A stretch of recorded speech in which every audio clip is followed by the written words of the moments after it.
بطريقة ما ومحبوسين فقط وفقا للدليل ده. نيجي الأول نعرف إيه هي التحريات.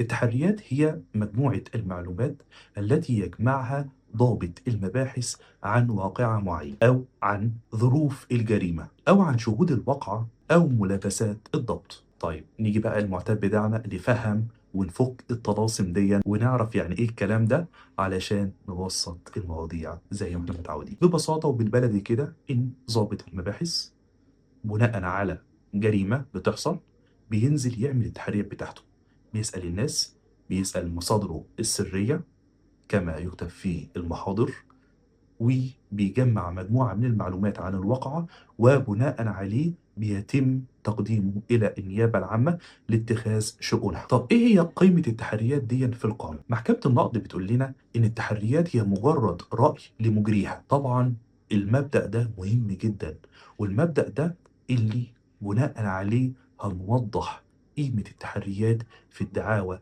الجنائية. بناء على هذا المبدأ التحريات مش بتكون دليل بذاته، ولكن مجرد قرينة.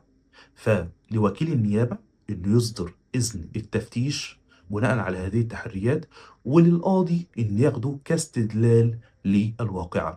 ولكن ودي أهم معلومة في الفيديو كله، إن التحريات لا تعتبر دليل بذاته ولا يتم الإدانة عليه وحده. يعني إيه؟ نبسط المعلومة دي. يعني إنك أنت لو متاخد بناء على تحريات فقط ومفيش أي دليل آخر، فأنت مفتوح لك باب كبير هتستفاد منه إن شاء الله. وده اللي احنا هنوضحه في النقطة اللي جاية، وهي